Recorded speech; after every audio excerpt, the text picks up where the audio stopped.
Hello students, the topic of today's discussion is 4 C's of e-commerce। हमने last to last class में 7 P's of e-commerce के बारे में पढ़ा था। तो इसी तरह से किसी भी ई-कॉमर्स बिजनेस की सक्सेस के लिए इन 4 C's का होना बहुत आवश्यक है।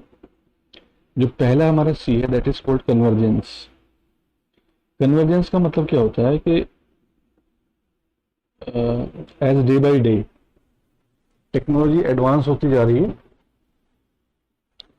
और जो कस्टमर है वो ये चाहता है कि जो डिवाइस उसके पास है वो उसी से अपने सारे काम पूरे कर सके। इनिशियली क्या था that we use to develop websites जिनको आप कंप्यूटर सिस्टम पे या लैपटॉप पे ओपन करेंगे। उसके बाद कोई आप सर्च करना है या कोई भी काम करना है तो you use to do that. But nowadays smartphone has taken place of you can say the computers and laptops. Most of the work has to be completed on smartphones. Smartphone की सहायता से हम सारे काम करते हैं। तो e commerce में कन्वर्जेंस का जो कॉन्सेप्ट है वो ये कहता है कि हमें अपने बिजनेस को, बिजनेस क्या है बेसिकली एक प्लेटफॉर्म, हमें अपनी वेबसाइट को इस तरह से डेवलप करना है कि कोई भी यूजर आसानी से उसको अपने डिवाइस पे, वो डिवाइस कुछ भी हो सकता है, that device can be laptop, that can be desktop और that can be mobile phone, अपने डिवाइस पे आसानी से एक्सेस कर सके। तो हमें अपने ई कॉमर्स प्लेटफॉर्म को, अपनी वेबसाइट्स को इस तरह से डेवलप करना है। जैसे आप लोगों ने शायद पढ़ा भी हो HTML सब्जेक्ट्स में कि nowadays the sites are to be developed responsive. Responsive मतलब जिस डिवाइस पे वो ओपन होंगी वो उसी के स्क्रीन साइज को अडॉप्ट कर लेंगी। पहले क्या होता था, अगर कोई वेबसाइट्स लैपटॉप के लिए बनी हुई है तो आप उसको जब मोबाइल पे खोलते हैं तो उसका जो डिस्प्ले है वो यूजर फ्रेंडली नहीं होता था। तो सबसे पहला जो सी रिक्वायर्ड है किसी ई बिजनेस की सक्सेस के लिए that is convergence. And convergence refers that the integration of technologies on the device which is used by the customer. जो भी कस्टमर जिस डिवाइस को यूज कर रहा है वो आसानी से मेरी उस पोर्टल को, उस प्लेटफॉर्म को एक्सेस कर सके। That is referred as convergence. जो दूसरा सी है ई कॉमर्स का that is called collaborative computing. Collaborative computing की हम बात करते हैं तो कोलैबोरेटिव कंप्यूटिंग का मतलब ये है कि we can provide the facility that all the processing, all the you can say execution of information can be easily processed। easily processed का मतलब क्या है, अब जैसे हम फॉर एग्जांपल बात करते हैं, we used to discuss Google Meets. Google Meet पे हम बहुत सारे काम कर लेते हैं। मैं स्क्रीन शेयर कर सकता हूँ, आप मुझे चैट बॉक्स में कोई क्वेरी पूछ सकते हैं या मैं क्वेरी सोल्व कर सकता हूँ। तो कोलैबोरेटिव कंप्यूटिंग का मतलब क्या है कि हम ऑनलाइन एक इंटरेक्टिव एनवायरनमेंट में इमेजेस, वीडियोस, टेक्स्ट इसका एक्सचेंज कर सकें so that more and more audience can be attracted. Audience कौन है? हमारी कस्टमर। कि जो हमारे कस्टमर हैं हम उनसे संवाद स्थापित कर सकें, ऐसे समझिए आप, और उसको डेटा को आपस में शेयर कर सके। वो डेटा किसी भी फॉर्म का हो सकता है, वो इमेजेस भी हो सकती हैं, वो टेक्स्ट फाइल भी हो सकती है। Video conferencing is basically an example of collaborative computing. तो मल्टीमीडिया फाइल्स को डिफरेंट ग्रुप प्लेटफॉर्म पे शेयर करना is referred as collaborative computing. ठीक है, ये हमारा दूसरा सी है ई कॉमर्स बिजनेस का। पहला सी क्या था? Convergence. Second one is collaborative computing. जो थर्ड हमारा सी है that is the most essential C of E commerce business is called content management. Content is what basically, जब हम ई कॉमर्स की बात करते हैं तो वो सभी सूचना जो आप डिजिटल रूप में कस्टमर तक पहुंचाते हैं अपने प्रोडक्ट से रिलेटेड, प्रोडक्ट की जानकारी से रिलेटेड, उसके फीचर से रिलेटेड, उसको कंटेंट मैनेजमेंट बोलते हैं। किसी भी ई कॉमर्स बिजनेस की सक्सेस में सबसे एसेंशियल पार्ट है कंटेंट मैनेजमेंट। क्यों है? जब तक आपकी वेबसाइट पे कंटेंट अट्रैक्टिव नहीं होगा, आपके पोर्टल पे, आपके प्लेटफॉर्म पे कंटेंट अट्रैक्टिव नहीं होगा, कस्टमर आपकी वेबसाइट को, आपके बिजनेस पे टाइम स्पेंड नहीं करेगा, आपका बाउंस रेट बढ़ेगा और आपकी सेल्स कन्वर्ट नहीं होंगी। तो कंटेंट मैनेजमेंट मतलब क्या है कि हमें इमेजेस को, वीडियोस को, टेक्स्ट को इस तरह से मैनेज करना है that it will attract more and more customer base. जब ज्यादा कस्टमर आएंगे तो प्रोबेबिलिटी है कि वो ज्यादा से ज्यादा परचेजिंग करें, और परचेजिंग करेंगे तो आपका रेवेन्यू बढ़ेगा। किसी भी बिजनेस का ओवरऑल ऑब्जेक्टिव क्या होता है? To generate the revenue. अब जो फोर्थ सी क्या है? बेसिकली हमने अपनी ई कॉमर्स पोर्टल को बहुत अच्छा बना लिया, सारे उसमें कन्वर्जेंस भी इंक्लूड कर दी, कोलैबोरेटिव कंप्यूटिंग भी हम प्रोवाइड कर रहे हैं, हम कंटेंट भी मैनेज कर रहे हैं अच्छे से। अब तो हमारा कस्टमर बेस बढ़ेगा, मींस हमारे नंबर ऑफ कस्टमर्स बढ़ेंगे। जब नंबर ऑफ कस्टमर्स बढ़ेंगे तो उनसे रिलेटेड क्वेरीज ही बढ़ेंगी, और अगर हम उन क्वेरीज को सोल्व करने में कैपेबल नहीं हैं तो नेक्स्ट टाइम वो कस्टमर हमारे पास से किसी दूसरे प्लेटफॉर्म पे चला जाएगा। तो हमारा ऑब्जेक्टिव क्या है कि जिस कस्टमर को हमने इतनी मेहनत करके अपने प्लेटफॉर्म तक बुलाया है वो हमारे साथ रहे, रिटेंशन, कस्टमर रिटेंशन रहे। रिटेंशन का मतलब क्या था कि जो मुझसे जुड़ गया है वो मेरे साथ ही जुड़ा रहे, कहीं दूसरे कंपटीटर के पास ना जाए। तो उस कस्टमर की क्वेरी को सोल्व करने के लिए मुझे कॉल सेंटर को मैनेज करना होगा। कॉल सेंटर का काम क्या है? किसी कस्टमर को कोई फीडबैक देनी है, उसकी डिलीवरी से रिलेटेड कोई इंफॉर्मेशन है, प्रोडक्ट फॉल्टी पहुंचा है, टेम्पर्ड हो गया, डिलीवरी के टाइम पे खराब हो गया, या उसके साथ कुछ चीटिंग हो गई, ऑर्डर मोबाइल किया था निकली उसमें कुछ और मटेरियल निकला है, तो ये सारी क्वेरी कहाँ सोल्व करेगा? और अगर रेस्पॉन्सिव मोड में इंस्टेंटली ये सोल्व नहीं होंगी तो ऑब्वियस सी बात है कस्टमर नेक्स्ट टाइम पे परचेसिंग नहीं करेगा। तो the fourth C of any successful E commerce business is the call centre.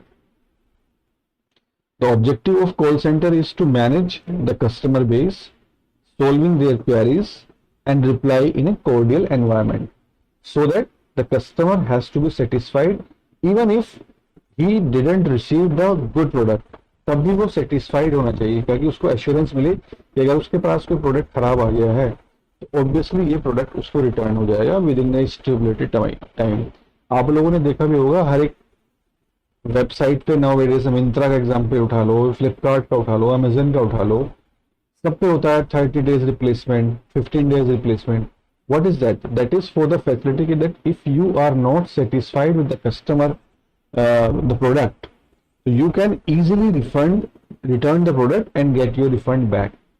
तो जो हमारा ई कॉमर्स बिजनेस है उसकी सक्सेस के लिए basically there are 4 C's: convergence, collaborative computing, content management and call center. These 4 C's in a combined manner provides a higher customer base. If there is a higher customer base का मतलब क्या है? ज्यादा से ज्यादा लोग आपके पास जुड़ रहे हैं, आप प्लेटफॉर्म से अटैच हो रहे हैं, परचेजिंग कर रहे हैं। अब ज्यादा लोग परचेजिंग करेंगे तो अंडरस्टूड सी बात है कि आपका रेवेन्यू भी बढ़ेगा। These are the 4 C's. This we have represented here with the help of a diagram. These 4 C's are always integrated with each other.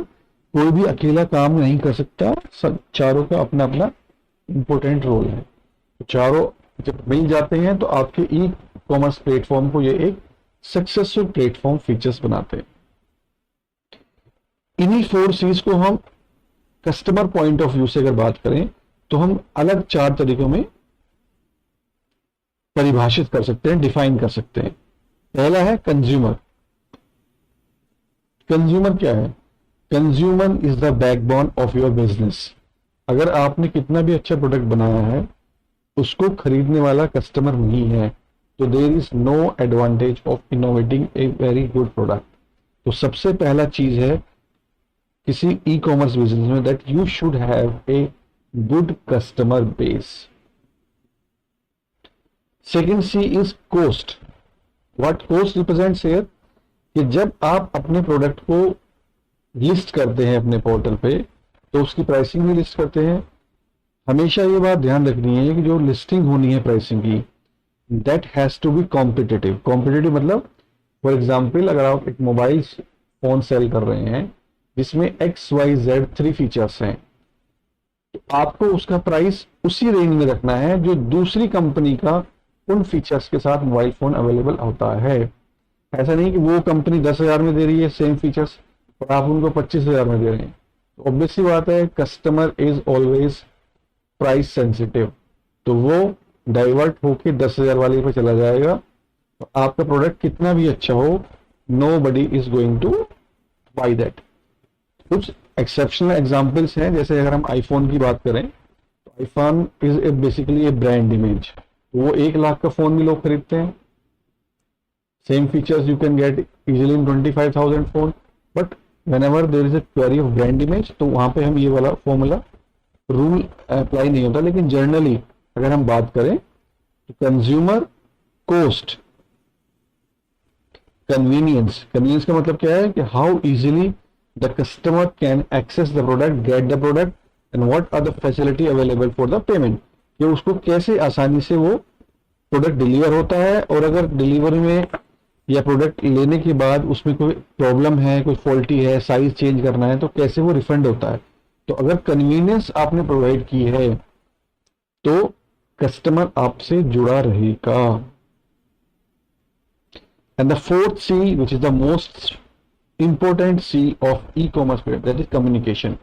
Communication means you always need to make aware the customer about the features, attributes and benefits of your product.